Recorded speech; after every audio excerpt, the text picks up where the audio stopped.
ಇಲ್ಲಿ ನೆಲೆದಿರುವಂಥ ಎಲ್ಲ ತಾಯಂದರೆ, ಹಾಗೆಯೇ ಇಲ್ಲಿ ಪೋಷಕರು ಇದ್ದಾರೆ. ಅವರು ಹಿಂದ್ಗಡೆ ಕೂತ್ಕೊಂಡಿದ್ದಾರೆ, ಮುಂದ್ಗಡೆ ಮಾತೆಯವರು ಕೂತಿದ್ದೇವೆ. ಯಾಕೆಂದರೆ ಮಾತೃ ಸಂಗಮ ಅಂತೇಳಿ ನಿಮ್ಮನ್ನು ಮುಂದೆ ಅವರು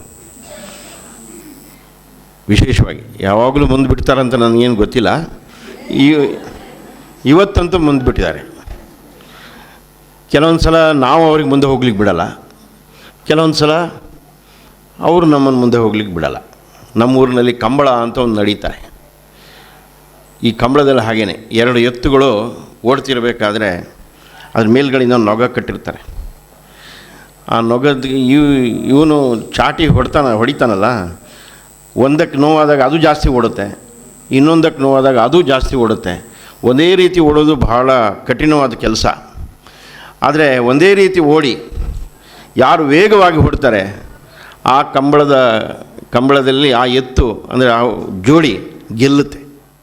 ಸೊ ಯಾಕೆ ಕಂಬಳದ ಉದಾಹರಣೆ ಕೊಟ್ಟೆ ಅಂದರೆ, ಕಂಬಳದಲ್ಲಿ ಸಹಜವಾಗಿ ಈ ಥರ ಎತ್ತು ಮುಂದೆ ಹಿಂದೆ ಹೋದ್ರೂ ಕೊನೆಗೆ ಆ ಗುರಿ ಮುಟ್ಟೋದ್ರಲ್ಲಿ ಎಲ್ಲರದ್ದು ಗಮನ ಇರುತ್ತೆ.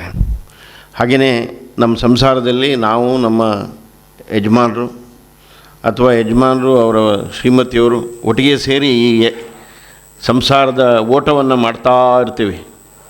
ಹಿಂದೆ ಮುಂದೆ ಅಂತ ಪ್ರಶ್ನೆಯೇ ಇಲ್ಲ ಇದರಲ್ಲಿ. ನಾವೆಲ್ಲರೂ ಓಡದೆ ಅಂತಿಮ ಗುರಿ ಒಳ್ಳೆಯ ಗಂತವ್ಯ ಮುಟ್ಟಬೇಕು ಅಂತ.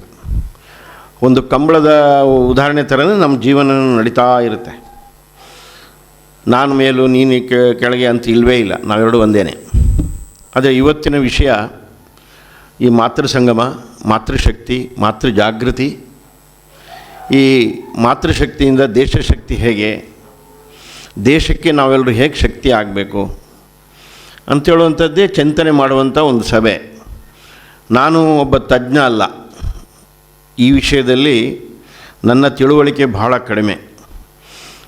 ಸಂಸ್ಥೆಯನ್ನು ಒಂದು ವ್ಯವಸ್ಥಿತವಾಗಿ ನಡೆಸೋದಕ್ಕೆ ನಮಗೆ ಸ್ವಲ್ಪ ಏನು ಶಿಕ್ಷಣ ಇದೆ, ಅದ್ರ ಪ್ರಕಾರ ಸಂಸ್ಥೆಯನ್ನು ನಡೆಸೋದು ಮಾಹಿತಿ ಇದೆ. ಆದರೆ ಮಾತೃ ನಿಮಗೆಲ್ರಿಗೂ ಮಾರ್ಗದರ್ಶನ ಮಾಡುವಂತಹ ಅಥವಾ ಒಂದು ವ್ಯವಸ್ಥೆ ಹೇಳುವಂತಹ ಶಕ್ತಿ ಅಷ್ಟು ತಜ್ಞತೆ ನನಗಿಲ್ಲ.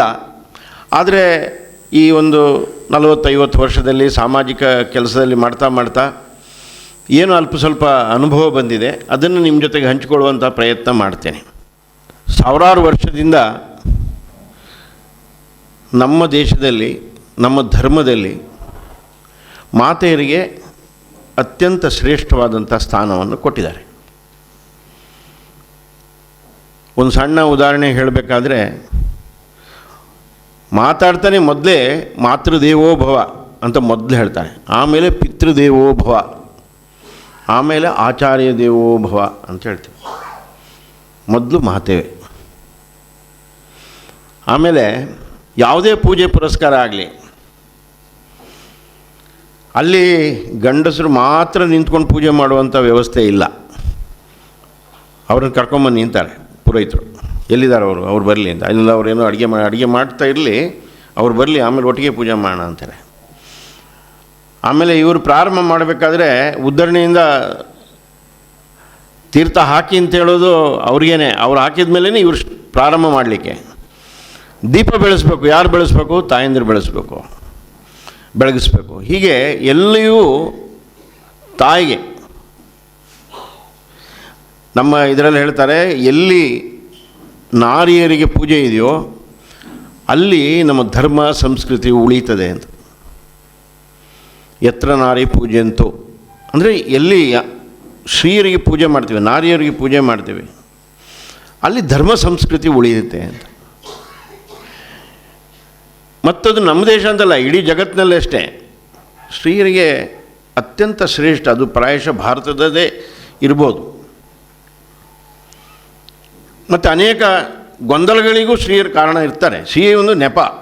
ಉದಾಹರಣೆಗೆ ರಾಮಾಯಣದಲ್ಲಿ ಯಾರು ಮುಖ್ಯ ಕಾರಣ ಅಂದರೆ ಸೀತೆ ತಪ್ಪು ಮಾಡಿದಾಳೆ ಅಂತ ಹೇಳ್ತಾ ಇಲ್ಲ, ಅಂದರೆ ಅದು ಕೇಂದ್ರ.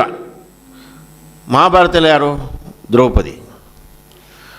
ಸೊ ಇದೆಲ್ಲವೂ ನಾವು ನೋಡ್ತಾ ಇದ್ದರೆ ಮಾತೆಯರಿಗೆ ಎಂಥ ಗೌರವ ನಮ್ಮ ವೇದಕಾಲದಿಂದಲೂ ಇದೆ. ಅನೇಕ ಕಡೆ ಮಾತೆಯರಿಗೆ ವಿಶಿಷ್ಟವಾದಂತಹ ಪ್ರಾಮುಖ್ಯತೆಯನ್ನು ನಾವು ಕೊಡ್ತಾ ಬಂದಿದ್ದೇವೆ.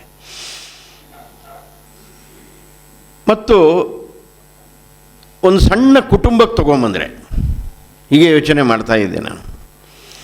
ನನಗೂ ಇಬ್ಬರು ಹೆಣ್ಮಕ್ಳೇ. ಮದುವೆ ಆಗುವವರೆಗೆ ತಾಯಿಯ ಮಡಿಲು, ಮದುವೆ ಆದಮೇಲೆ ಅತ್ತೆ ಜೊತೆಗೆ ಮತ್ತು ಗಂಡನ ಜೊತೆಗೆ, ಮಕ್ಕಳು ಮದುವೆ ಆದಮೇಲೆ ಸೊಸೆ ಜೊತೆಗೆ. ಈ ಮೂರು ದಿಕ್ಕಿನಲ್ಲಿ ತಾಯಂದಿರು ಎಲ್ಲರೂ ಹೋಗಬೇಕು. ಅದರಲ್ಲಿ ಒಂದು ವಿಶಿಷ್ಟವಾದ್ದು ಅಂದರೆ, ಮದುವೆಗಿಂತ ಮುಂಚೆ ಒಂದು ಕುಟುಂಬ, ಅದೇ ನನ್ನ ಕುಟುಂಬ ಅಂತ. ಒಮ್ಮೆ ದಾರೆ ಎರೆದು ಗಂಡನ ಮನೆ ಕೊಟ್ಟ ಮೇಲೆ ನನ್ನ ಕುಟುಂಬ ಏನಾಯಿತು, ಇದು ನನ್ನ ಕುಟುಂಬ ತಕ್ಷಣ ಬದಲಾಯಿತು. ಆ ದಿವಸದಿಂದ ನಾನು ಈ ಮನೆಯ ಸೊಸೆ, ಅಥವಾ ಈ ಮನೆಯವಳೇ, ನಾನು ಸೊಸೆ ಅಂತಲ್ಲ, ಈ ಮನೆಯವಳೇ, ಇದೇ ನನ್ನ ಮನೆ. ಇಷ್ಟು ಬೇಗ ನೋಡಿ, ಅದು 20 ವರ್ಷ ಅಥವಾ 18-20 ವರ್ಷ ಒಂದು ಮನೆಯಲ್ಲಿ ನನ್ನ ಮನೆ ಅಂತ ಹೇಳಿದ್ದ ಆ ತಾಯಿ, ಮದುವೆ ಆದ ತಕ್ಷಣ ಇದು ನನ್ನ ಮನೆ. ಆಮೇಲೆ ಅಲ್ಲಿ ತನಗೆ ಹುಟ್ಟಿದಂಥ ಮಕ್ಕಳು ಈ ಮನೆಯ ಸಂಪತ್ತು. ತಕ್ಷಣ ಇದೇ ನನ್ನ ಮನೆ, ಇದೇ ನಾನು. ಇಷ್ಟು ಒಂದು ಕನ್ವಿಕ್ಷನ್ ಅಂತ ಇಂಗ್ಲೀಷ್ನಲ್ಲಿ ಹೇಳ್ತಾರೆ. ಅಂದರೆ ಆ ಒಂದು ಒಪ್ಪುವಿಕೆ, ಅದು ಶ್ರೀಶಕ್ತಿ ಅಂತ ಹೇಳ್ತಾರೆ. ನಿಜಕ್ಕೂ ಸುಲಭ ಇಲ್ಲ. ಎಷ್ಟೇ ತಾಯಿ ಮನೆಯಲ್ಲಿ ಶ್ರೀಮಂತಿಕೆ, ಒಳ್ಳೆತನ, ಪ್ರೀತಿ, ವಾತ್ಸಲ್ಯ ಎಷ್ಟೇ ಇರಲಿ, ಎಷ್ಟೇ ಗಂಡನ ಮನೆಯಲ್ಲಿ ಸಮಸ್ಯೆ ಇರಲಿ, ಇದೆ ಅಂತಲ್ಲ, ಇರಲಿ, ಆದರೆ ನಾನು ಈ ಮನೆಯವಳೆ, ನಾನು ಈ ಮನೆ ಬಿಡಲ್ಲ, ನನ್ನದೇ ಮನೆ ಇದು. ಏನು ಸಮಸ್ಯೆ ಇದ್ದರೆ ನಾನು ಎದುರಿಸ್ತೇನೆ. ಈ ಒಂದು ಭಾವನೆ ಬರುತ್ತಲ್ಲ, ಇದು ತಾಯಂದಿರದು ವಿಶೇಷತೆ. ಗಂಡಸರಿಗೆ ಅದೆಲ್ಲ ಹುಟ್ಟಿದಾಗಿಂದ ಕೊನೆವರೆಗೂ ಒಂದೇ ಕಡೆ ಅವರು. ನಮ್ಮ ದೇಶ ಅಂತ ನಾನು ಹೇಳಿದರೆ ತಪ್ಪಲ್ಲ. ಇಡೀ ದೇಶದಲ್ಲಿ ಎಲ್ಲ ಒಂದೆರಡು ಕಡೆ ಹೋಗಿ ಬಂದೇನೆ. ಪುರುಷ ಪ್ರಧಾನ. ಎಲ್ಲೋ ಒಂದು ಕಡೆ ಹಿಮಾಚಲ್ ಪ್ರದೇಶದಲ್ಲಿ ಮಾತ್ರ ಶ್ರೀ ಪ್ರಧಾನ ಅಂತ ರವಿಕುಮಾರ್ ಹೇಳ್ತಾಯಿದ್ರು. ಭಾಳ ಕಡಿಮೆ. ಪುರುಷರು ಹೇಳಿದಾಗೆ ತಾಯಂದಿರು ಕೇಳಬೇಕು. ಒಂದಷ್ಟು ಅಪವಾದ ಇದೆ, ಹೆಣ್ಮಕ್ಳು ಗಂಡಂದರಿಗೆ ಸ್ವಲ್ಪ ಕಂಟ್ರೋಲ್ ಮಾಡ್ತಾರೆ, ಭಾಳ ಕಡಿಮೆ ಅದು. ಆದರೆ ಪುರುಷ ಪ್ರಧಾನ ದೇಶ ನಮ್ಮದು. ಎಂಥ ಸಂದರ್ಭದಲ್ಲೂ ತಾಯಿ ಕೊನೆಗೆ ಏನು ಮಾಡಬೇಕು, ಆಯ್ತಪ್ಪ ನೀವು ಹೇಳಿದಾಗ ಏನು ಮಾಡೋಣ ಆಯ್ತು, ಅಷ್ಟು ಮುಗೀತು, ಮತ್ತೆ ಚರ್ಚೆ ಮಾಡಲ್ಲ. ಇದಕ್ಕೆ ಸರೆಂಡರ್ ಅಂತ ಇಂಗ್ಲೀಷ್ನಲ್ಲಿ ಒಂದು ಶಬ್ದ ಇದೆ, ಅಂದರೆ ಶರಣಾಗತಿ ಅಂತ. ಶರಣಾಗತಿ ಅಂದರೆ ಹೇಗೆ? ಶರಣಾಗತಿಯಲ್ಲಿ 2 ಥರ ಇದೆ ಅಂತೆ. ಒಂದು ಸೋತು ಶರಣಾಗೋದು, ಇನ್ನೊಂದು ಒಪ್ಪಿ ಶರಣಾಗೋದು. ನಾವು ಸೋತು ಶರಣಾಗ್ತಾ ಇಲ್ಲ. ಒಂದು ಸಣ್ಣ ವಿಷಯ ನೋಡಿ, ನಾನು ಚರ್ಚೆ ಮಾಡಿ ನಿಮ್ಮ ಹತ್ರ ಸೋತಾಯ್ತು, ಆಯ್ತಪ್ಪ, ಇಲ್ಲ, ನಾನು ಆ ವಿಚಾರ ಚರ್ಚೆ ಮಾಡಿರ್ಬೋದು, ಕೊನೆಗೆ ಆ ವಿಚಾರ ಹೌದು ನಾನು ಒಪ್ತೇನೆ, ಅದನ್ನು ಒಪ್ಪಿ ಶರಣಾಗ್ತೀನಿ. ಇದು ತಾಯಂದಿರ ವಿಶೇಷತೆ. ಸ್ವಾತಂತ್ರ್ಯ ವೀರ ಸಾವರ್ಕರ್ ಅವರ ಮನೆಯವರು ಒಂದು ಮನೆಯಿಂದ 3 ಜನ ಅಂಡಮಾನಕ್ಕೆ ಹೋಗ್ತಾರೆ. ಅಲ್ಲಿ ಒಬ್ರಿಬ್ರು ಅಲ್ಲೇ ತೀರು ಹೋಗ್ತಾರೆ. ಸ್ವಾತಂತ್ರ್ಯಕ್ಕೋಸ್ಕರ ಹೋರಾಟ ಮಾಡ್ತಾರೆ. ಆ ತಾಯಂದಿರದ್ದು ಎಷ್ಟು ದುಃಖ ಇರಬೇಕು. ಎಲ್ಲೂ ವ್ಯಕ್ತಪಡಿಸಿಲ್ಲ ಅವರು, ಖುಷಿಯಾದರು. ನಮ್ಮ ದೇಶಕ್ಕೋಸ್ಕರ ಇವರು ಸಮರ್ಪಣೆ ಮಾಡಿದರು ಅಂತ. ಭಗತ್ ಸಿಂಗನ ತಾಯಿ ಭಗತ್ ಸಿಂಗಿಗೆ ಪ್ರಾಣ ಗಲ್ಲುಗಂಬಿಗೆ ಏರಿಸಿದಾಗ ಕಣ್ಣೀರಿಟ್ಟಿಲ್ಲ. ನನ್ನ ಇನ್ನೊಬ್ಬ ಮಗನನ್ನು ಅದಕ್ಕೆ ಕಳಿಸ್ತೇನೆ ಅಂತ ಯೋಚನೆ ಮಾಡಿದರು. ಇದು ನಮ್ಮ ಭಾರತ ರೀ, ಇದು ನಮ್ಮ ಭಾರತ. ಛತ್ರಪತಿ ಶಿವಾಜಿ ಮಹಾರಾಜ್, ಸ್ವಾತಂತ್ರ್ಯ ವೀರ ಸಾವರ್ಕರ್, ಭಗತ್ ಸಿಂಗ್, ಇವರೆಲ್ಲರೂ ನಮ್ಮ ದೇಶದ ಪರಂಪರೆ. ಅವರ ತಾಯಂದರು ಹೇಗೆ ಅವರನ್ನು ಬೆಳೆಸಿದ್ರು, ಎಂದು ನಾವು ನಮ್ಮ ದೇಶ, ನಮ್ಮ ಸಮಾಜ, ನಮ್ಮ ಮನೆ ಬಿಟ್ಟುಕೊಟ್ಟವರಲ್ಲ ತಾಯಂದಿರು. ಮನೆಯಿಂದ ಸಮಾಜದವರೆಗೆ, ದೇಶದವರೆಗೆ ನಮ್ಮ ಸಂಸ್ಕೃತಿ, ನಮ್ಮ ಪರಂಪರೆಯನ್ನು ನಾವು ಬಿಟ್ಟುಕೊಟ್ಟಿಲ್ಲ. ನಮಗೆಂಥದೇ ಕಷ್ಟ ಬರಲಿ, ನಮ್ಮ ಮನೆತನವನ್ನು ನಾವು ಬಿಟ್ಟುಕೊಟ್ಟಿಲ್ಲ. ಈ ರೀತಿಯ ಒಂದು ಅಘೋಷಿತವಾದಂಥ ಸಂಘಟನೆ ನಮ್ಮದು. ಯಾರು ಮಾಡಿದ್ರು ಇದನ್ನೆಲ್ಲ? ಉತ್ತರದಲ್ಲಿ ಯಾವುದೋ ಒಂದು ಮನೆಗೆ ಹೋದರೆ ಯಾವ ರೀತಿಯ ಆತಿಥ್ಯ ಇದೆಯೋ, ದಕ್ಷಿಣದಲ್ಲಿ ನಿಮ್ಮ ಮನೆಗೆ ಬಂದಾಗ ಅದೇ ಆತಿಥ್ಯ, ಅದೇ ಆತಿಥ್ಯ. ತನಗಿಲ್ದಿದ್ರೂ ಪರವಾಗಿಲ್ಲ, ಮನೆಗೆ ಬಂದವರಿಗೆ ನಾನು ಕೊಡಬೇಕು. ಇವತ್ತು ಯಾರೋ ನೆಂಟರು ಬರ್ತಾರೆ, ನಮ್ಮ ಮನೇಲಿ ಎಷ್ಟು ಸಮಸ್ಯೆ ಇದೆಯೋ ಅದೇನೋ ಗೊತ್ತಿಲ್ಲ, ಆದರೆ ಬಂದವರಿಗೆ ಚೆನ್ನಾಗಿ ಕೊಡಬೇಕು. ಏನೇ ಇರಲಿ, ಇವತ್ತಂತೂ ನಿಮ್ಗಳ ಮನೆಗೆ ಬಂದರೆ ನಮ್ಗೆ ಸುಸ್ತು ಮಾಡಿಬಿಡ್ತೀರ ನೀವು. ಅಪರೂಪಕ್ಕೆ 4-5 ಮನೆಗಳಿಗೆ ಹೋಗಿದ್ದೆ ನಾನು, ಹೋಗಿಲ್ಲ ಅಂತ ಹೇಳ್ತಾ ಇಲ್ಲ, ರವಿಕುಮಾರ್ ಜೊತೆಗೆ. ಆದರೆ ಅವರು ರೆಗ್ಯುಲರ್ ಬರ್ತಾರೆ, ನಾನು ಆಗಾಗ ಬರ್ತೀನಿ. ಅಪರೂಪಕ್ಕೆ ವರ್ಷಕ್ಕೊಂದು ಸಲನೂ 2 ಸಲ ಹೋಗಿದ್ದಿದೆ. ನಿಮ್ಮ ಆತಿಥ್ಯ ನೋಡಿ ನಮಗೆ ಅನಿಸುತ್ತೆ, ಏನಪ್ಪ ಇಷ್ಟೊಂದು ಪ್ರೀತಿ, ಇಷ್ಟೊಂದು ಗೌರವ, ಇಷ್ಟೊಂದು ಅಭಿಮಾನ, ನಮ್ಮ ಮೇಲೆ ಅಭಿಮಾನ ನೀವು ತೋರಿಸೋದು ಅಂದರೆ ಇದು ಇಡೀ ದೇಶದಲ್ಲಿ ಮಾತೃ ಸಂಗಮ ನಾವು ಪ್ರತಿ ವರ್ಷವೂ ಸಹ ಮಾಡ್ತಾಯಿದ್ದೀವಿ. ಈ ವರ್ಷದೊಂದು ವಿಶೇಷ ಇದೆ. ರಾಷ್ಟ್ರೋತ್ಥಾನ ಪರಿಷತ್ತು ಪ್ರಾರಂಭ ಆಗಿ 60 ವರ್ಷ ಆಯಿತು. ಇದೆಲ್ಲ ನಿಮಗೆ ಗೊತ್ತಿರ್ಬೋದು, ಕೆಲವರಿಗೆಲ್ಲ ಬೇರೆ ಬೇರೆ ಸಂದರ್ಭ ತಿಳಿಸಿರ್ಬೋದು. ನಿಮ್ಮ ಮನೆಗೆ ಬಂದ ನಿಮ್ಮ ಮಕ್ಕಳು ಸಹ ಅಪೋಲ್ಡರ್ಗಳು ತಂದು ನಿಮಗೆ ಕೊಟ್ಟಿರ್ತಾರೆ, ನಿಮ್ಮ ಅಕ್ಕಪಕ್ಕದ ಮನೆಗಳು ಕೊಟ್ಟಿರ್ತಾರೆ. ಹೀಗಾಗಿ ನಮ್ಮ ಪರಿಸರದ, ನಮ್ಮ ಪರಿವಾರದ ಸುತ್ತಮುತ್ತ ಇರುವಂಥ ಮನೆಗಳು, ಗ್ರಾಮಗಳು, ಶಾಲೆಗಳ ಮೂಲಕ, ನಮ್ಮ ಪ್ರಕಲ್ಪಗಳ ಮೂಲಕ ಇದು ಸಂಪರ್ಕ ಮಾಡುವಂಥದ್ದು ನಡೀತಲೇ ಇದೆ.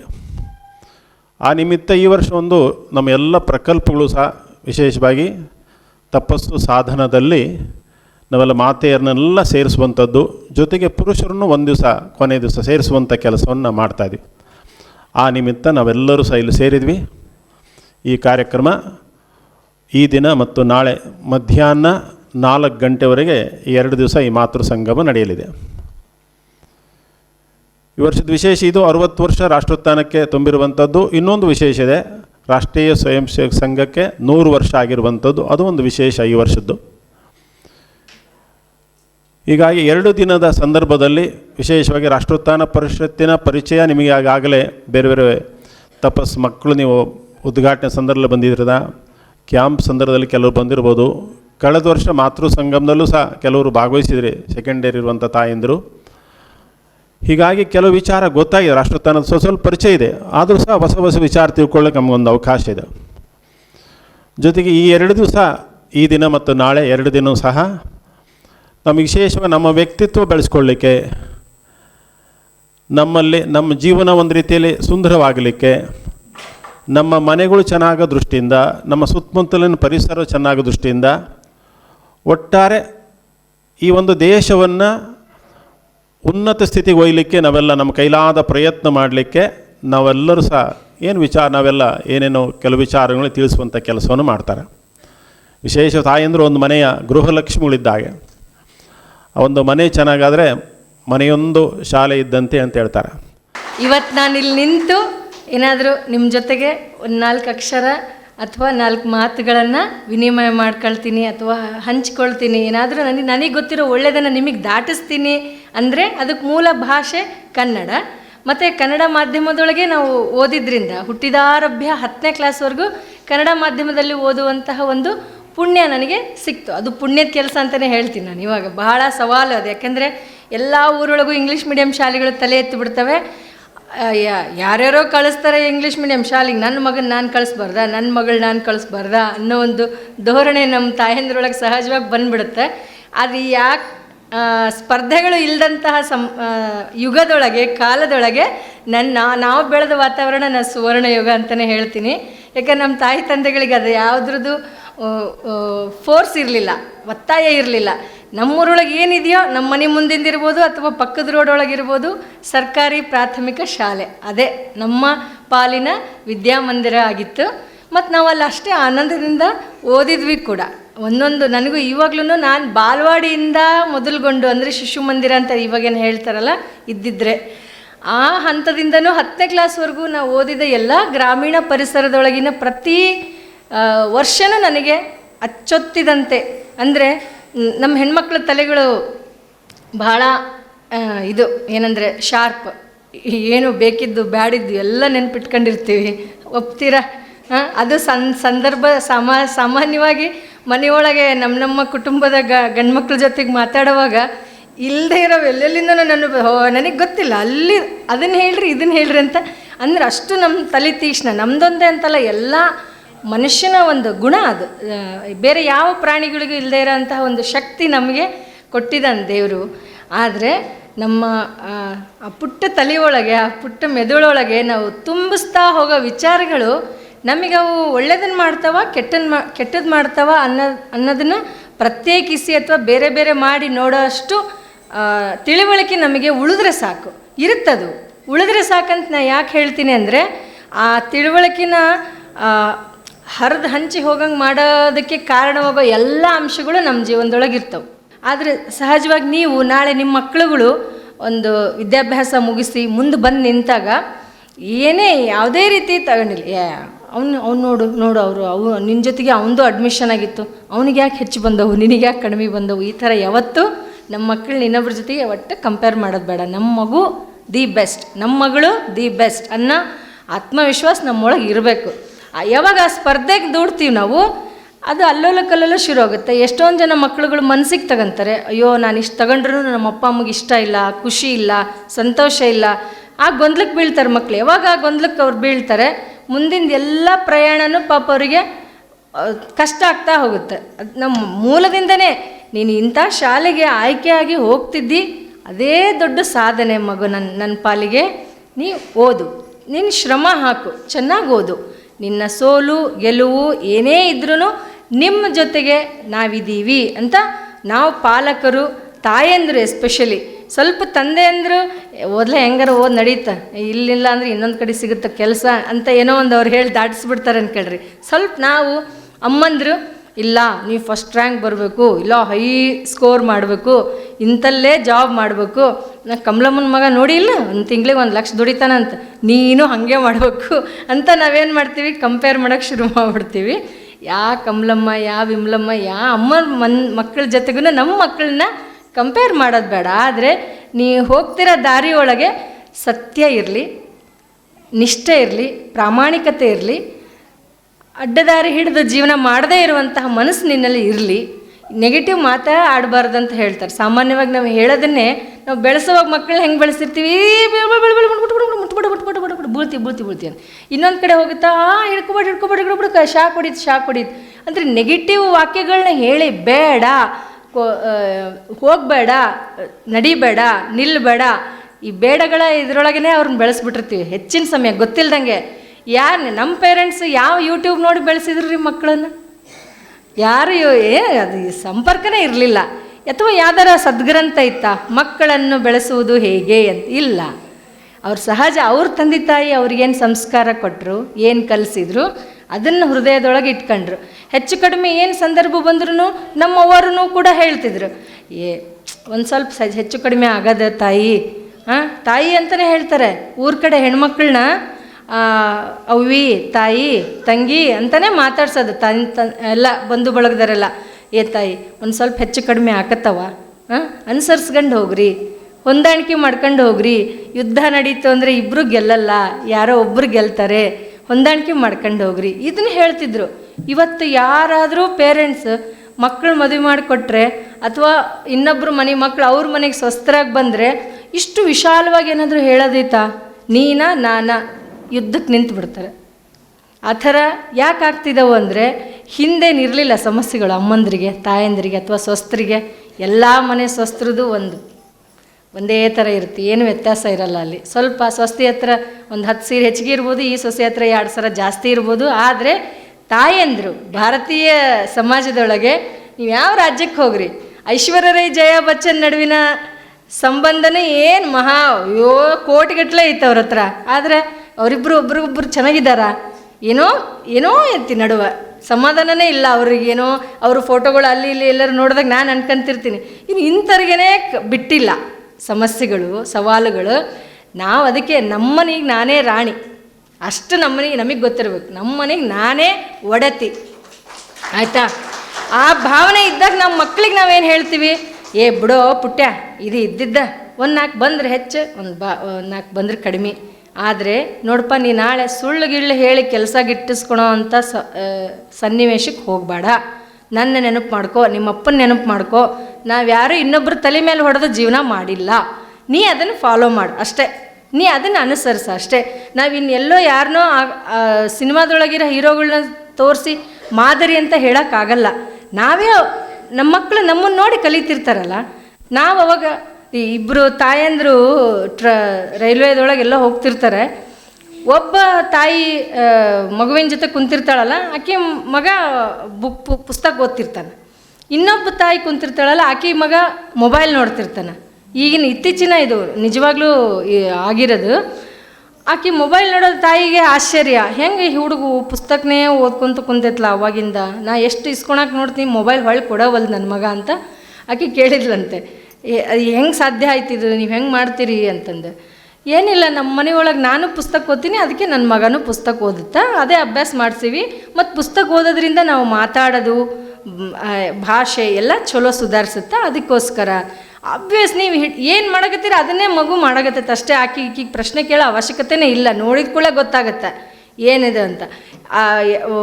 ಈ ಇತ್ತೀಚೆಗೆ ಎಲ್ಲ ಕಡೆನೂ ಇದು ಮೆಸೇಜ್ಗಳು ಬರೋದ್ರೊಳಗೆ ನನಗೆ ಕೆಲವೊಂದು ಬಹಳ ಇಷ್ಟ ಆಗೋಂತಹ ಅಂಶಗಳನ್ನ ಹೇಳ್ತೀನಿ. ಒಂದು ಮೊಬೈಲು ನೀವು ತಲೆ ತಗ್ಗಿಸಿ ಇರಂಗೇ ಮಾಡುತ್ತಂತೆ. ಅಂದರೆ ನಾವು ಕುಂದಿರ್ತೀವಿ ಅಂದರೆ ಅದನ್ನ ನೋಡ್ಕೊಂತ ತಲೆನೇ ತೆಗ್ಸಿರ್ತೀವಿ. ಏನು ಪ್ರಪಂಚದ ಪರಿವೇನೇ ಇಲ್ಲ. ಕುಕ್ಕರ್ 10 ಸಲ ಕೂಗ್ತು, 2 ಸಲ ಕೂಗ್ತು, ಹಾಲು ಒಂದೊಂದು ಸಲ ಕುದ್ದು, ನಂದು ಹೇಳ್ತೀನಿ ಒಂದೊಂದ್ಸಲ. ನನ್ನ ಕೆಲಸನ ಒಂದೊಂದ್ಸಲ ಇದ್ರೊಳಗೆ ಮಾಡ್ತಿರ್ತೀನಿ. ಕೆಲಸ ಅಂದರೆ ಬರವಣಿಗೆ, ಅನುವಾದ ಏನೋ ಮಾಡ್ತಾ ಅದರೊಳಗೆ ಮುಳುಗ್ಬಿಟ್ಟಿರ್ತೀವಲ್ಲ, ಅಲ್ಲಿ ಹಾಲು 1 ಲೀಟ್ರ್ ಇದ್ದಿದ್ದು ಅರ್ಧ ಲೀಟ್ರ್ ಆದ್ರೂ ನಮ್ಮ ಗಮನಕ್ಕೆ ಬಂದಿರಲ್ಲ. ಅದು ಚಲೋ ಹಾಲಾದರೆ ಪರಿಮಳನಾದರೂ ಬರುತ್ತೆ, ಕಾಯ್ದಿದ್ದು ವಾಸನೆ ಘಮ ಘಮ ಬರುತ್ತೆ, ಅದಕ್ಕಾದರೂ ಎದ್ದು ಹೋಗ್ತೀವಿ. ಅನ್ನ ತಳ ಹಿಡಿದ್ರೆ ಏನೋ ಹೊತ್ತೆತ್ತಲ್ಲ ಮಂದಿ ಮನೆಗೆ ಇರ್ಬೇಕಂತ ಅಂದ್ಕೊಂಡು ಒಂದೊಂದ್ಸಲ ಏನು ಮಾಡ್ತೀವಿ, ಅದ್ರಾಗೇ ಇರಂತೀವಿ. ಅಂದರೆ ಮೊಬೈಲ್ ನಮ್ಮನ್ನು ತಗ್ಸಿದ ತಲೆ ಎತ್ತಂಗೆ ಮಾಡಲ್ಲಂತೆ, ಅದು ತಗ್ಸಿನೇ ಇರಂಗೆ ನಮ್ಮನ್ನು ವೀಕ್ ಮಾಡುತ್ತಂತೆ. ಆದರೆ ಅದೇ ಪುಸ್ತಕ ನೀವು ಓದ್ರಿ, ಆ ಓದಿದ ಜ್ಞಾನಕ್ಕೆ ಅದು ನಿಮ್ಮನ್ನು ತಲೆ ಎತ್ತಿ ನಡೆಯೋ ಹಂಗೆ ಮಾಡುತ್ತಂತೆ. ಎಲ್ಲರಿಗೂ ಬಹುಶಃ ಓದಕ್ಕಿದ್ರೊಳಗೆ ಬಂದೇ ಇರ್ತತೇನಲ್ಲ, ಹೌದಾ? ನನಗಿಲ್ಲ ಪುಸ್ತಕ ಓದೋಕ್ಕೆಲ್ಲ ಬರಲ್ಲ, ನನಗೆ ಅಷ್ಟೊಂದು ಅದೃಷ್ಟ ಇರಲಿಲ್ಲ ವಿದ್ಯೆ ಕಲಿಯೋದು, ಕಲ್ತಿಲ್ಲ ನಾನು ಅನ್ನೋರು ಯಾರಾದರೂ ಇದ್ದರೆ ಯೋಚನೆ ಮಾಡಬೇಡ್ರಿ. ಎಷ್ಟೊಂದು ಒಳ್ಳೆಯ ವಿಚಾರಗಳಿಗೆ ಕಿವಿಗೆ ಬೀಳ್ತಾವೆ, ಹೌದಾ? ಗುಡಿಗಳೊಳಗೆ ಪ್ರವಚನ ಎಲ್ಲ ಹೇಳ್ತಿರ್ತಾರಲ್ಲ ಅಜ್ಜಾರುಗಳು, ಅಲ್ಲಿ ಹೋಗಿ ಕುತ್ಕೊಳಕ್ಕೆ ಯಾವ ಸರ್ಟಿಫಿಕೇಟ್ ಬೇಕು ನಮಗೆ? ಎಷ್ಟು ಚಂದ ನಮ್ಮ ಕಡೆ ನೋಡಿರ್ತೀರಲ್ಲ, ಶ್ರಾವಣ ಮಾಸದೊಳಗೆ, ಕಾರ್ತಿಕ್ ಮಾಸದೊಳಗೆ ಏನಾದರೂ ಪ್ರವಚನ ಏರ್ಪಡಿಸಿದರೆ ನಾವು ತುಂಬ ಸೆರಗು ಹೊದ್ಕೊಂಡು ಬೆಚ್ಚಗೆ ನಮ್ಮನ್ನು ನಾವು ಇಟ್ಕೊಂಡು ಒಂದು ಇವತ್ತಿ ಕಟ್ಟು ಹಚ್ಕೊಂಡು ದೇವ್ರಿಗೆ ಕೈ ಮುಗಿದು ಅಜ್ಜರು 1-4 ಒಳ್ಳೆ ಮಾತು ಹೇಳ್ತಾರೆ, ಅಲ್ಲಿ ಹೋಗಿ ಕುಂತು ಕೇಳಿದ್ರೆ ಜೀವನ ಪಾವನ ಅಂತ ಹೋಗಿ ಕೇಳಿಸ್ಕೊಂಡು ಹಂಗೆ ವಿದ್ಯೆನ ಕಲಿತಂತಹ ತಾಯಂದ್ರೂ ಇರ್ತೀವಿ, ಹೌದಾ? ಎಲ್ಲರಿಗೂ ಏನು ಪುಸ್ತಕದೊಳಗಿನ ಸರ್ಟಿಫಿಕೇಟಿನ ಎಜುಕೇಷನ್ ಅಲ್ಲ, ಜೀವನದ ಅನುಭವ. ಅದಕ್ಕಿಂತ ದೊಡ್ಡ ವಿಶ್ವವಿದ್ಯಾಲಯ, ಅದಕ್ಕಿಂತ ದೊಡ್ಡ ಕಾಲೇಜ್ ಯಾವುದೂ ಇಲ್ಲ ರೀ, ಆಯಿತಾ? ಆ ಅನುಭವದ ಚೀಲದೊಳಗೆ ನೀವು ಎಷ್ಟಾರು ತೆಗೀರಿ, ಬಂದೇ ಬರ್ತದೆ ಬುದ್ಧಿ, ಜ್ಞಾನದ ಬುದ್ಧಿ, ತಿಳುವಳಿಕೆ ಬುದ್ಧಿ. ಇಲ್ಲಾಂದರೆ ನಾವು ಯಾರಿಗಾದ್ರೂ ಧರ್ಮ ಕರ್ಮ ನೋಡಿ ಮಾಡ್ರೋ ಯಪ್ಪ ಅಂತ ಹೇಳುವಾಗ ಆ ಧರ್ಮ ಕರ್ಮ ಅನ್ನೋ ಕಾನ್ಸೆಪ್ಟ್ ಎಲ್ಲಿಂದ ಬಂತು ನಮಗೆ? ನಾವೆಲ್ಲಿ ಕಲ್ತ್ವಿ? ಯಾವ ಬೋಧೆ ಆಗಿತ್ತು ನಮಗೆ? ಇಲ್ಲ. ಸಹಜ ನಮ್ಮ ಜೀವನದ ಅನುಭವ, ನಮ್ಮ ಹಿರಿಯರುಗಳು ಹಾಕಿಕೊಟ್ಟ ದಾರಿ. ಸ್ವಲ್ಪ ಹಿರಿಯರು ಹೇಳ್ಕೊಂತ ಬಂದಿರ್ತಾರೆ, ಸೌಜನ್ಯದಿಂದ ತಗ್ಗಿ ಬಗ್ಗಿ ನಡೆಯೋದು, ಈ ಥರದ್ದೆಲ್ಲ. ಮತ್ತು ಆ ಯಾವ ಹಂತದೊಳಗೂ ಅವರಿಗೆ ಒಳ್ಳೆಯದೇ ಆಗಿರುತ್ತೆ. ಸಣ್ಣ ಪುಟ್ಟ ಕಿರಿಕಿರಿಗಳು, ಅದೇ ಹೇಳಿದ್ನಲ್ಲ ನಾನು, ಐಶ್ವರ್ಯ ರೈ, ಜಯಾ ಬಚ್ಚನ್ ಅಂತ ದೊಡ್ಡ ಪ್ರಮಾಣದ ಕೋಟ್ಯಾಧಿಪತಿಗಳ ಜೀವನದೊಳಗೇ ಈ ಕಿರಿಕಿರಿಗಳು ತಪ್ಪಿದ್ದಲ್ಲ ಅಂದರೆ ನಾವ್ಯಾರೇನು ವಿಶೇಷ ಅಲ್ಲ. ನಮಗೂ ಒಂದಲ್ಲ ಒಂದು ರೀತಿ ಒಳಗೆ ಕಾಡಿರ್ತವೆ. ನಮ್ಮ ಅತ್ತೆ ಹಂಗೆ, ನನ್ನ ಸೊಸೆ ಹಿಂಗೆ, ನಮ್ಮ ಮಾವ ಹಂಗೆ, ನನ್ನ ಅಳಿಯ ಹಿಂಗೆ. ಈ ಸಂಬಂಧಗಳ ತಾಕಲಾಟವನ್ನು ಮೀರಿ ನಮ್ಮ ಇಡೀ ಸಮಾಜದೊಳಗೆ ಇವತ್ತಿಗೂ ಭಾಳ ಗಟ್ಟಿಯಾಗಿ ಉಳಿದಿರೋದು ಅಂತಂದರೆ ಆ ಪರಸ್ಪರರ ಮೇಲಿನ ನಂಬಿಕೆ ಮತ್ತು ಸತ್ಯದಿಂದ ಜೀವನ ನಡೆಸೋಣ. ಸತ್ಯಮೇವ ಜಯತೆ. ಇನ್ಯಾವುದು ಗೆಲ್ಲಲಿಲ್ಲ ಅಂದರೆ ಯಪ್ಪ ಖರೆ ಜೀವನ ಮಾಡಿದ್ರೆ ಅದು ನಮ್ಮನ್ನು ಸದಾ ಕಾಪಾಡುತ್ತಾ. ಇಷ್ಟೇ ನಮ್ಮ ಪಾಲಿಸಿ, ನಮ್ಮ ಧರ್ಮದ ಧ್ಯೇಯವಾಕ್ಯ ಹಳ್ಳಿಗಳೊಳಗೆ ಇಷ್ಟೇ. ಆದರೆ ಹೃತ್ಪೂರ್ವಕ ಮಾಡಿರಿ. ಏನೋ ಹೇಳಕ್ತಾರೆ ಮೇಡಮ್ ಅವ್ರು ಅದನ್ನ ಮಾಡ್ತಾರೆ ಬಿಡು ಅನ್ಬೇಡ್ರಿ. ಕಣ್ಣು ಮುಚ್ಚಿ ಫಸ್ಟು 5 ಹೆಸರುಗಳು ನಿಮ್ಮ ಮನಸ್ಸಿಗೆ ಯಾವ ಬರ್ತಾವೋ ಅವನ್ನ ನೆನ್ಪು ಮಾಡ್ಕೊಳ್ರಿ. ಕಣ್ಣು ಮಾಡ್ಕೊಳ್ರಿ. ಕಣ್ಣು ತೆಗೆದ್ರೆ ನಾನು ಕಾಣಿಸ್ತೀನಿ. 5 ಜನ ಏನು ಭಾಳ ತಗಲ್ಲ. ಆಯಿತಾ ಸರಿ. ಈಗ ಬಹಳ ಮೂಲಭೂತ ಪ್ರಶ್ನೆ, ಆ 5 ಜನರೊಳಗೆ ನಾನು ಸೇರಿಸ್ಕೊಂಡಿದ್ದೆ ಅನ್ನೋರು ಯಾರು ನೋಡ್ರಿ? ಹಿಂಗೈತೆ ನಮ್ಮ ಜೀವನ. 5 ಜನ ಅದಾರ. ಆ 5 ಜನ ನಾನು ನೆನ್ಪು ಮಾಡ್ಕೊಂಡಲ್ಲ, ನಮ್ಮ ಯಜಮಾನ್ರು, ನನ್ನ ಮಗ, ನಮ್ಮ ಅವ್ವ, ನಮ್ಮ ಚಿಗವ್ವ, ಇವೇ ಬಂದವು. ನಿಮ್ಮನ್ನು ನೀವು ಯಾರಾದರೂ ನೆನಪು ಮಾಡ್ಕೊಂಡ್ರಾ? ಈಗ ಪುರಿಗೆ ಬಂದೆ. ಪುರಿನಲ್ಲಿ ಜಗನ್ನಾಥ ದೇವಾಲಯ, ಅಲ್ಲೂ ಸಹ ಅಲ್ಲಿ ಮರದಿಂದ ಮಾಡಿರುವಂತಹ ಜಗನ್ನಾಥನ ವಿಗ್ರಹಗಳು ಇಲ್ಲಿ ಕಾಣಿಸುತ್ತೆ ನೋಡಿ. ಇದು ಆಮೇಲೆ ಇಲ್ಲಿ 27 ರಥೋತ್ಸವ ಆಗುತ್ತೆ. ತುಂಬ ಚೆನ್ನಾಗಿರುವಂತಹ ರಥೋತ್ಸವ. ಅಲ್ಲಿ ಎಷ್ಟು ಜನ ಸೇರ್ತಾರೆ. ಎಷ್ಟೋ ಸತಿ ಹೇಳ್ತಿರ್ತಾರೆ ಅಷ್ಟು ಜನ ಸತ್ರು, ಹಿಂಗಾಯಿತು, ಸ್ಟ್ಯಾಂಪೇಡ್ ಆಯಿತು ಅಂತ. ಆದರೆ ಜನ ಹೋಗೋದು ಕಡಿಮೆ ಮಾಡ್ತಾರೆ. ಶಬರಿಮಲೆಗೆ ಅಷ್ಟು ಹೇಳಿದ್ರು, ಅಯ್ಯೋ ನೀರು ತೊಗೊಂಡ್ರೆ ನೀರು ಯಾರು ಕುಡಿಬೇಡಿ, ಹಂಗೆ ಮಾಡಬೇಡಿ, ಹಿಂಗೆ ಮಾಡಬೇಡಿ ಅಂತ. ಹೋಗ್ತಾನೇ ಇದ್ದಾರೆ. ಅಂದರೆ ಅಷ್ಟು ಶ್ರದ್ಧೆ ನಮ್ಮ ಜನಕ್ಕೆ. ಅಂದರೆ ಪ್ರಾಣಕ್ಕಿಂತ ಅಲ್ಲಿ ಹೋಗಿ ಬರೋದು ಮುಖ್ಯ. ಅದು ಕೆಲವೆಲ್ಲ ಹೇಳ್ತಾಯಿದ್ರು ನೋಡಿ, ನಮ್ಮ ಮಕ್ಕಳಿಗೆ ಅದು ಆಗಲ್ಲ ಇದಾಗಲ್ಲ ಅಂತ ಹೇಳ್ತೀರಾ, ಅಯ್ಯೋ ನನ್ನ ಮಗಂಗೆ ಹಾಗೆ ಹೀಗೆ ಅಂತ. ಆದರೆ ಶಬರಿಮಲೆಗೆ ಹೋಗೋರು ಎಲ್ಲ ಕಂಟ್ರೋಲ್ ಮಾಡಿರ್ತಾರಲ್ಲ, ಕುಡಿಯೋದು ಬಿಡ್ತಾನೆ, ಸಿಗರೇಟ್ ಸೇದೋದು ಬಿಡ್ತಾನೆ, ಹೆಂಡತಿ ಜೊತೆಗೂ ಇರೋದಿಲ್ಲ. ಅಂದರೆ ಮನಸ್ಸು ಮಾಡಿದರೆ ಏನು ಬೇಕಾದರೂ ಸಾಧ್ಯ ಇದೆ ಅನ್ನೋ ಮನಸ್ಸು ಗಟ್ಟಿ ಮಾಡೋಕ್ಕೆ ನಾವೇನು ಮಾಡಬೇಕು? ತೀರ್ಥಯಾತ್ರೆಗೆ ಹೋಗಬೇಕು. ಎಸ್. ಆಮೇಲೆ ಇಲ್ಲಿ ಮರದ ವಿಗ್ರಹಗಳಿದೆ. ಮಹಾಪ್ರಸಾದ ಮಡಿಕೆನಲ್ಲೆಲ್ಲ ಕೊಡ್ತಾರೆ. ಆಮೇಲೆ ಇಲ್ಲಿ ಕಳಿಂಗ ಶೈಲಿಯ ವಾಸ್ತುಶಿಲ್ಪ ಭಾಳ ಚೆನ್ನಾಗಿದೆ. ಅಲ್ಲೆಲ್ಲ ಒರಿಸ್ಸಾದಲ್ಲಿರುವಂತಹದ್ದು. ಇಲ್ಲಿ ಅಲ್ಲೆಲ್ಲ ಹೋದರೆ ಲಿಂಗರಾಜ ಟೆಂಪಲ್ ಅಂತೆಲ್ಲ ಇದೆ, ನಾಲ್ಕು ದೇವಸ್ಥಾನಗಳು. ಈಗ ನಾವು ಇದೆಲ್ಲ ಶಿಲ್ಪಕಲೆ, ಇಲ್ಲಿಯ ಒಂದು ಕಲೆಯ ಆಗರ ನಮ್ಮ ಭಾರತ. ಯಾವ ದೇವಸ್ಥಾನ ನೋಡಿ ಅಲ್ಲಿ ಬೇಲೂರು, ಹಳೇಬೀಡು, ಎಷ್ಟು ಸುಂದರವಾಗಿರುವಂತಹ ಶಿಲ್ಪಕಲೆ. ನೀವು ಹೊರಗಿನ ದೇಶಕ್ಕೆ ಹೋದರೆ ಅಲ್ಲಿ ಏನೂ ಇರೋಲ್ಲ. ಆದರೆ ಜನ ಹೋಗ್ತಾರೆ, ಅಷ್ಟು ಕಷ್ಟಪಡ್ತಾರೆ. ಮೊನ್ನೆ ಯಾರೋ ಹೇಳ್ತಿದ್ರು, ನಾನು ಒಂದು 58 ದೇಶ ನೋಡಿದ್ದೀನಿ ಮೇಡಮ್ ಅಂತ ನಮ್ಮ ಸ್ಟೂಡೆಂಟ್ ಯಾರೊಬ್ಬ. ಸರಿಯಪ್ಪ, ನೀವು ಭಾರತ ನೋಡಿ ಅಂದರೆ ಹೋಗೇ ಇಲ್ವಂತೆ. ಏನು ಉಪಯೋಗ ನೀನು ಅಂತ, ಏನು ವೇಸ್ಟು ನೀನು. ಒಂದು ದೇಶ ನೋಡಿದ್ರೆ ಉಳಿದಿದ್ದ ದೇಶ ಎಲ್ಲ ಹೆಂಗಿದೆ ಅಂತ ಗೊತ್ತಾಗ್ಬಿಡುತ್ತೆ. ಒಂದೇ ಸಿಸ್ಟಮ್ ಅವ್ರದ್ದೆಲ್ಲ. ಆಮೇಲೆ ನೀನು ಭಾರತ ಒಂದೊಂದು ಕಡೆಗೆ ಒಂದೊಂದು ರೀತಿ. ಕಾಶಿ ಇದ್ದಂಗೆ ರಾಮೇಶ್ವರ ಇಲ್ಲ, ರಾಮೇಶ್ವರ ಇದ್ದಂಗೆ ಪುರಿ ಇಲ್ಲ, ಪುರಿ ಇದ್ದಂಗೆ ಜಗನ್ನಾಥ್ ಇದು ಇಲ್ಲ, ನಮ್ಮ ಗುಜರಾತ್ ದ್ವಾರಕಾ ಇಲ್ಲ. ಒಂದೊಂದು ಕಡೆಗೆ ಒಂದೊಂದು ಸಂಸ್ಕೃತಿ ನೋಡಬೇಕು ಅಂತಂದರೆ ಭಾರತ ನೋಡಬೇಕು. ಅದಕ್ಕೆ ಎಲ್ಲ ಫಾರಿನ್ ಕಂಟ್ರೀಸು ನಮ್ಮ ಭಾರತದಲ್ಲಿದೆ. ಮರುಭೂಮಿ ನೋಡಬೇಕಾ? ಭಾರತದಲ್ಲಿದೆ. ಹಿಮಾಲಯ ನೋಡಬೇಕಾ? ಸ್ವಿಟ್ಜರ್ಲ್ಯಾಂಡ್ಗೆ ಹೋಗೋ ಅವಶ್ಯಕತೆ ಇಲ್ಲ. ಹಿಮಾಲಯಕ್ಕೆ ಹೋಗ್ಬಿಟ್ರೆ ಸ್ವಿಟ್ಜರ್ಲ್ಯಾಂಡ್. ಗುಡ್ಡ ಬೆಟ್ಟ ನೋಡಬೇಕಾ? ಈ ಕಡೆ ನಾರ್ತ್ ಈಸ್ಟ್ ಕಡೆಗೆ ಅರುಣಾಚಲ್ ಪ್ರದೇಶ, ಮೇಘಾಲಯ, ಅಲ್ಲಿ ಹೋಗ್ಬಿಟ್ರಿ ಎಂತಹ ಸುಂದರವಾದಂತಹ ಜಾಗ. ನಾವೆಲ್ಲ ಹೋಗಿದ್ವಿ, ಶಾರದಾ ಮಾತಾಜಿ ಎಲ್ಲ. ಹೆಂಗಿದೆ ಅಂದರೆ ಎತ್ತರ ಹೋಗ್ತಾ ಇದ್ದರೆ ನಾವು ಹೋಗ್ತಾ ನಮಗೂ ಭಯ ಆಗ್ತಾ ಶುರುವಾಯ್ತು. ಈಗ ರಸ್ತೆ ಚೆನ್ನಾಗಿ ಮಾಡಿದಾರಂತೆ. ಅವಾಗ ಬೌಲ್ಡರ್ಸ್ ಅಂತ ಹೇಳ್ತಾರಲ್ಲ, ಇಷ್ಟು ದಪ್ಪ ಕಲ್ಲುಗಳು ಅದ್ರ ಮೇಲೆ ಹೋಗುತ್ತೆ. ನಾವು ಈ ಬೆಂಗಳೂರು ರಸ್ತೆ ಹಾಳಾಗಿದೆ ಅಂತ ಒಂಚೂರು ಕಿತ್ತೋಗಿರುತ್ತಲ್ಲ, ಅದಕ್ಕೆ ಹೇಳ್ತಾ ಇದ್ದೀವಿ. ಅವಾಗೆಲ್ಲ ಅನಿಸ್ತು, ಅಯ್ಯೋ ಅದಕ್ಕೆ ನಾವು ಕಾಮೆಂಟ್ ಮಾಡ್ತಿದ್ದೀವಿ, ಇಲ್ಲಿ ಏನಪ್ಪ ಇದು ಹೆಂಗೆ ಸೈನಿಕರೆಲ್ಲ ಓಡಾಡಬೇಕಲ್ಲ. ಹಾಗೆ ಇವಾಗ ಸರಿ ಹೋಗಿದೆ. ನಾವು ಬಂದಾದ್ಮೇಲೆ ಸರಿ, ಅಂದರೆ ನಾವು ಹೋಗಿ ಬಂದ್ವಲ್ಲ ಸರಿ ಹೋಯ್ತು. ಅವಾಗ ತುಂಬ ಅಂದ್ಕೊಂಡ್ವಿ ಸೈನಿಕರೆಲ್ಲ ಅವ್ರದ್ದೆಲ್ಲ ವ್ಯಾನ್ಗಳೆಲ್ಲ ಹೋಗ್ತಿತ್ತು ಪಾಪ. ಅಂದರೆ ಮನೆಯವರೆಲ್ಲ ನನ್ನ ಗಂಡ ನನ್ನ ಮಗ ದೇಶ ಕಾಯ್ತಾ ಇದ್ದಾನೆ ಅಂದರೆ ದೇಶ ಕಾಯ್ದು ಅಷ್ಟು ಸುಲಭ ಅಲ್ಲ ಅನ್ನೋದು ನಮಗೆ ಅರ್ಥ ಆಯಿತು. ಅದಕ್ಕೆ ದೇಶ ಸುತ್ತಿ ನೋಡು, ಕೋಶ ಓದಿ ನೋಡಿ ಅಂತ ಹೇಳೋದು ಅಲ್ಲಿ. ಆಮೇಲೆ ಹೋಗ್ತಿದ್ದೀವಿ. ಆಮೇಲೆ ಗುರೂಜಿ ಹೇಳ್ತಿದ್ರು, ನಾವು ನೆಕ್ಸ್ಟ್ ಅಲ್ಲಿ ದೂರ ಮೇಲೊಂದು ದೀಪ ಕಾಣಿಸ್ತಾ ಇತ್ತು, ಒಂದು ಗಾಡಿ ಹೋಗ್ತಾಯಿದ್ವಿ. ನಾವು ನೆಕ್ಸ್ಟ್ ಅಲ್ಲಿ ಹೋಗ್ತೀವಿ. ಅಪ್ಪ ಅಲ್ಲಿ ಹೋಗ್ತೀವಿ, ಹಾಗೆ ಹೋಗ್ಬಿಡ್ತೀವ ಅಂತ ನನಗಿನ್ನೂ ಮಗಳ ಮದುವೆ ಆಗಿರಲಿಲ್ಲ. ಅಯ್ಯೋ ಮಗಳ ಮದುವೆ ಮುಗಿಸ್ಬಿಟ್ಟಿದ್ರೆ ಚೆನ್ನಾಗಿತ್ತಲ್ಲಪ್ಪ ಅಂತ ನನ್ನ ಮನಸ್ಸಲ್ಲಿ ಅನಿಸ್ತು. ಆಮೇಲೆ ಬಂದಮೇಲೆ ಹೇಳಿದೆ, ಅಪ್ಪ ಬಂದ್ವಿ ನಾವು. ಅಂದರೆ ಅದೆಲ್ಲ ಅನುಭವ ಆಗೋದೇ ಒಂದು ವಿಶೇಷ ಅಲ್ವಾ. ನಾವಾಗಿ ಒಬ್ಬರೇ ಹೋಗಲ್ಲ, ಒಂದು ಗುಂಪಿನಲ್ಲಿ ಹೋಗಬೇಕು. ಆವಾಗ ಆ ಕಷ್ಟಗಳು ಅಷ್ಟು ಅನಿಸಲ್ಲ. ನೀವೆಲ್ಲರೂ ರಾಷ್ಟ್ರೋತ್ಥಾನ ಪರಿಷತ್ ಅಂತ ಹೆಸರು ನೋಡಿದ್ಮೇಲೆ ಅದರ ಕೆಳಗಡೆ ಒಂದು ವಾಕ್ಯ ಇರುತ್ತೆ, ಸ್ವಸ್ಥ ಸುಸ್ಥಿರ ಸಮಾಜ ನಿರ್ಮಾಣ. ಅಂದರೆ ರಾಷ್ಟ್ರೋತ್ಥಾನ ಪರಿಷತ್ ಯಾಕೆ ಕೆಲಸ ಮಾಡ್ತಾ ಇದೆ? ತಪಸ್ಸಿದೆ, ಸಾಧನ ಇದೆ, ಶಾಲೆಗಳಿದೆ, ಗೋಶಾಲೆ ಇದೆ, ಹಾಸ್ಪಿಟ್ಲ್ ಇದೆ, ನಾವು ಬೆಂಗಳೂರಿನ ಒಂದು 250 ಸ್ಲಮ್ಗಳಲ್ಲಿ ಕೆಲಸ ಮಾಡ್ತೀವಿ, 16,000 ಮಕ್ಕಳಿಗೆ ಉಚಿತವಾಗಿ ಟ್ಯೂಷನ್ ಕ್ಲಾಸ್ ಮಾಡ್ತೀವಿ. ಈ ಥರ ಅನೇಕ ಚಟುವಟಿಕೆಗಳನ್ನ ರಾಷ್ಟ್ರೋತ್ಥಾನ ಪರಿಷತ್ ಮಾಡ್ತಿರೋದು ಯಾಕೆ ಅಂದರೆ ಒಳ್ಳೆಯ ಸಮಾಜವನ್ನು ನಿರ್ಮಾಣ ಮಾಡಬೇಕು ಅಂತ. ಒಳ್ಳೆಯ ಸಮಾಜ ಯಾಕೆ ನಿರ್ಮಾಣ ಆಗಬೇಕು ಅಂತ ಹೇಳಿದ್ರೆ ನಮ್ಮ ಭಾರತ ಒಳ್ಳೆಯ ದೇಶ ಆಗಬೇಕು, ಭವ್ಯವಾದ ದೇಶ ಆಗಬೇಕು, ಸಮೃದ್ಧವಾದ ದೇಶ ಆಗಬೇಕು, ಪ್ರಪಂಚದಲ್ಲಿ ಭಾರತ ನಂಬರ್ 1 ಆಗಬೇಕು. ಈಗ ಯಾರನ್ನಾದರೂ ಕೇಳಿದ್ರೆ ಪ್ರಪಂಚದಲ್ಲಿ ಯಾವುದ್ರಿ ಮೊದಲನೇದು ದೇಶ ಅಂದ ತಕ್ಷಣ ಅಮೇರಿಕಾ ಅಂತ ಹೇಳ್ಬಿಡ್ತೀವಿ. ಆದರೆ ಇನ್ನು ಬರೋ 10-20 ವರ್ಷದಲ್ಲಿ ಪ್ರಪಂಚದಲ್ಲಿ ಯಾರಾದರೂ ಪ್ರಪಂಚದ ಮೊದಲನೆಯ ರಾಷ್ಟ್ರ, ಭವ್ಯವಾದ ರಾಷ್ಟ್ರ ಯಾವುದು ಅಂತ ಹೇಳಿದ್ರೆ ಭಾರತ ಅಂತ ಹೇಳೋ ಹಾಗೆ ಆಗಬೇಕು. ಆ ಉದ್ದೇಶ ಇಟ್ಕೊಂಡು ರಾಷ್ಟ್ರೋತ್ಥಾನ ಪರಿಷತ್ತು ಅಥವಾ ರಾಷ್ಟ್ರೋತ್ಥಾನ ಪರಿಷತ್ತಿಗೆ ಪ್ರೇರಣೆ ಕೊಡ್ತಿರುವಂತಹ RSS ಈ ತರಹದ್ದು ನೂರಾರು ಸಂಘಟನೆಗಳು ನಮ್ಮ ದೇಶದಲ್ಲಿ ಕೆಲಸ ಮಾಡ್ತಾ ಇದ್ದಾವೆ. ಇಲ್ಲ ಅಂದರೆ ಏನಾಗುತ್ತೆ ಅನ್ನೋದಕ್ಕೆ ಉದಾಹರಣೆನೂ ನಮ್ಮ ಕಣ್ಮುಂದಿದೆ. ಈಗ ನೀವೆಲ್ಲ ತೀರ್ಥ ಕ್ಷೇತ್ರಗಳ ಪರಿಚಯ ಮಾಡಿಕೊಂಡ್ರಿ. ಅದರಲ್ಲಿ ಅವರೊಂದು ತಕ್ಷಶಿಲಾ ಅಂತ ಒಂದು ತೋರಿಸಿದ್ರು. ತಕ್ಷಶಿಲಾ ಅನ್ನೋದು ಒಂದು ವಿಶ್ವವಿದ್ಯಾಲಯ, ಯೂನಿವರ್ಸಿಟಿ.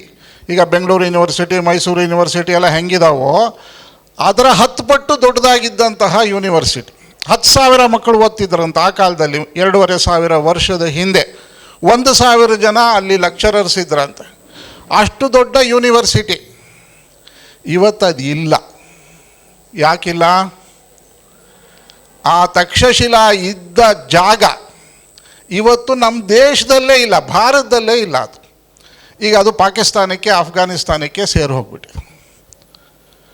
ಅಂದರೆ ಒಂದು ಕಾಲದಲ್ಲಿ 2,500 ವರ್ಷದ ಹಿಂದೆ ಈ ಜಾಗದಲ್ಲಿ, ತಕ್ಷಶಿಲಾ ಅನ್ನೋ ಜಾಗದಲ್ಲಿ ಎಲ್ಲರೂ ಹಿಂದೂಗಳೇ ಇದ್ದಿತ್ತು. ನಮ್ಮ ತರಹದ್ದೇ ಜನ ಇದರಲ್ಲಿ. ಹಾಗಾಗಿ ಆ ಯೂನಿವರ್ಸಿಟಿ ಕಟ್ಟಿದ್ರು, ವಿಶ್ವವಿದ್ಯಾಲಯ. ಇಡೀ ದೇಶದ, ಪ್ರಪಂಚದ ಜನ ಅಲ್ಲಿ ಓದಕ್ಕೆ ಬರ್ತಾಯಿದ್ರು. ಆದರೆ ಇವತ್ತದು ನಮ್ಮ ದೇಶದಲ್ಲಿ ಇಲ್ಲ. ಅಲ್ಲಿ ನಮ್ಮ ಜನನೂ ಇಲ್ಲ ಯಾರು. ನೀವು ನೆನ್ನೆ ಇವತ್ತು ಎಲ್ಲ ಮಹಾಭಾರತದ್ದು ಬೇರೆ ಬೇರೆ ಉದಾಹರಣೆ ಕೇಳಿದ್ರಿ. ಗಾಂಧಾರಿ ಅಂತ ಹೇಳಿ, ಆ ಗಾಂಧಾರಿ ಹುಟ್ಟಿದಂತಹ ಜಾಗ ಗಾಂಧಾರ ಅಂತ ಹೇಳಿ, ಆ ಗಾಂಧಾರ ಅನ್ನೋ ಪ್ರದೇಶದಲ್ಲೇ ಈ ತಕ್ಷಶಿಲಾ ಅನ್ನೋ ಯೂನಿವರ್ಸಿಟಿ ಇದ್ದಿದ್ದು. ಆ ಗಾಂಧಾರಿ ಹುಟ್ಟಿದಂತಹ ಜಾಗ, ಆ ಗಾಂಧಾರ ಇವತ್ತು ನಮ್ಮ ದೇಶದಲ್ಲಿ ಇಲ್ಲ. ಅದು ಆಫ್ಘಾನಿಸ್ತಾನ್ ಅಂತ ಒಂದು ಮುಸಲ್ಮಾನರ ದೇಶ ಆಗೋಗ್ಬಿಟ್ಟಿದೆ. ಹಾಗೆ ಒಂದು ಪುಣ್ಯಕ್ಷೇತ್ರ ಇದೆ, ನಮಗೆಲ್ರಿಗೂ ನೋಡಿದರೆ ಒಂದು ಸ್ವಲ್ಪ ಅದಕ್ಕೆ ಭಕ್ತಿ ಬರುವಂತಹ ದೇವರಂದರೆ ಲಕ್ಷ್ಮೀ ನರಸಿಂಹಸ್ವಾಮಿ. ಉಗ್ರ ನರಸಿಂಹ, ಹಿರಣ್ಯಕಶಿಪುವನ್ನು ಸೀಳಿ ಹಾಕಿದಂಥವನು.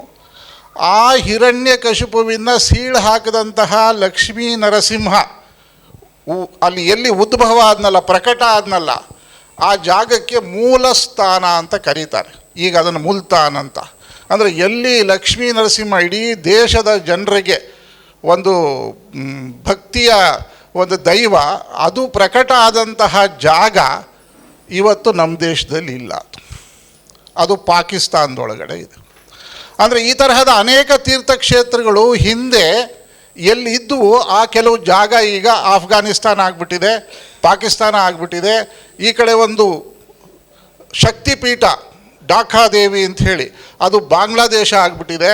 ಈಗ ಪ್ರತಿನಿತ್ಯ ನೀವು ಗಲಾಟೆ ನೋಡ್ತಿದ್ದೀರಿ ಬಾಂಗ್ಲಾದೇಶದಲ್ಲಿ ಹೇಗಾಗಿದೆ ಅಂಥೇಳಿ.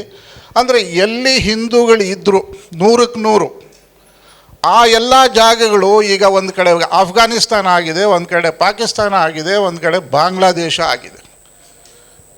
ನಮಗೆಲ್ರಿಗೂ ವಿದ್ಯಾದಿ ದೇವತೆ ಶಾರದೆ, ಆ ಶಾರದೆ ಪ್ರಕಟ ಆದಂತಹ ಜಾಗ ಕಾಶ್ಮೀರ. ಕಾಶ್ಮೀರ ಪುರವಾಸಿನಿ ಅಂತ ಹೇಳ್ತಾರೆ ಶಾರದೆಗೆ. ಆ ಕಾಶ್ಮೀರದಲ್ಲಿ ಇವತ್ತು 100ಕ್ಕೆ 99% ಎಲ್ಲರೂ ಮುಸಲ್ಮಾನರು ಇದ್ದಾರೆ ಅಲ್ಲಿ. ಆ ಶಾರದಾ ದೇವಸ್ಥಾನಕ್ಕೆ ಇವತ್ತು ಹೋಗೋಕ್ಕಾಗೋದಿಲ್ಲ ನಮಗೆ, ಎಲ್ಲ ಒಡೆದು ಹಾಕಿ ಧ್ವಂಸ ಮಾಡಿ ಇಟ್ಬಿಟ್ಟಿದ್ದಾರೆ. ನಮ್ಮದೇ ದೇಶದಲ್ಲಿ ನಾವು ಹೋಗೋಕ್ಕಾಗಲ್ಲ, ಆ ಸ್ಥಿತಿ ಇದೆ ಅದು.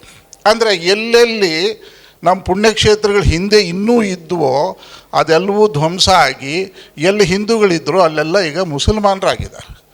ನಮ್ಮದೇ ದೇಶದಲ್ಲೂ ಕಾಶ್ಮೀರದಲ್ಲಿ ಆ ಸ್ಥಿತಿ ಇದೆ, ನಮ್ಮದೇ ದೇಶದಲ್ಲಿ ಪಶ್ಚಿಮ ಬಂಗಾಳದಲ್ಲಿ ಆ ಸ್ಥಿತಿ ಇದೆ, ನಮ್ಮದೇ ದೇಶದಲ್ಲಿ ಕೇರಳದಲ್ಲೂ ಆ ಸ್ಥಿತಿ ಇದೆ. ಅಂದರೆ ನಾವು ಎಚ್ಚರ ಆಗಲಿಲ್ಲ ಅಂದರೆ, ನಾವು ನಮ್ಮ ಸಮಾಜವನ್ನು ಒಳ್ಳೆಯ ರೀತಿಯಲ್ಲಿ ಬೆಳೆಸಲಿಲ್ಲ, ಕಟ್ಟಲಿಲ್ಲ ಅಂತ ಹೇಳಿದರೆ ಏನಾಗುತ್ತೆ ಅನ್ನೋದಕ್ಕೆ ಇದೆಲ್ಲ ಉದಾಹರಣೆ. ಹಾಗಾಗಿ ಇನ್ನು ಉಳಿದಿರೋ ಭಾರತ ಆದರೂ ನಾವು ಉಳಿಸ್ಕೋಬೇಕಲ್ಲ. ಇಷ್ಟೊಂದು ಪುಣ್ಯಕ್ಷೇತ್ರ ಏನು ಹೇಳಿದ್ರು, ಅವರು ಸಾರಿ ಹೇಳ್ತಿದ್ರು ನಮ್ಮನ್ನು ಕರ್ಕೊಂಡು ಹೋಗಿ ಅಂತ. ನಿಮ್ಮನ್ನು ಇವತ್ತು ಕರ್ಕೊಂಡು ಹೋಗ್ಬೋದು, ಇನ್ನೊಂದು 50 ವರ್ಷದ ನಂತರ ನಿಮ್ಮ ಮೊಮ್ಮಕ್ಕಳು ಹೋಗಬೇಕಲ್ಲ, ಅಲ್ಲಿ ಹೋಗೋವಾಗ ಅದು ಇರಬೇಕಲ್ಲ. ಅದು ಈಗ ಪಾಕಿಸ್ತಾನದಲ್ಲಿ ಇಲ್ಲ, ಆಫ್ಘಾನಿಸ್ತಾನದಲ್ಲಿ ಇಲ್ಲ, ಈಗ ಬಾಂಗ್ಲಾದೇಶದಲ್ಲಿ ಇಲ್ಲ, ಈಗ ಕಾಶ್ಮೀರದಲ್ಲಿ ಇಲ್ಲ, ನಾಳೆ ಕೇರಳದಲ್ಲಿ ಅಯ್ಯಪ್ಪನ ದೇವಸ್ಥಾನವೂ ಇರುತ್ತೋ ಇಲ್ವೋ ಗೊತ್ತಿಲ್ಲ. ಅಂದರೆ ಈಗ ಇರೋಂತಹದ್ದನ್ನು ಉಳಿಸ್ಕೋಬೇಕಂದ್ರೆ ನಾವು ಹಿಂದೂಗಳು ಗಟ್ಟಿಯಾಗಿ ಉಳಿಬೇಕಲ್ಲ, ನಮ್ಮ ಹಿಂದೂ ಸಮಾಜ ಗಟ್ಟಿಯಾಗಿ ಉಳಿಬೇಕಲ್ಲ.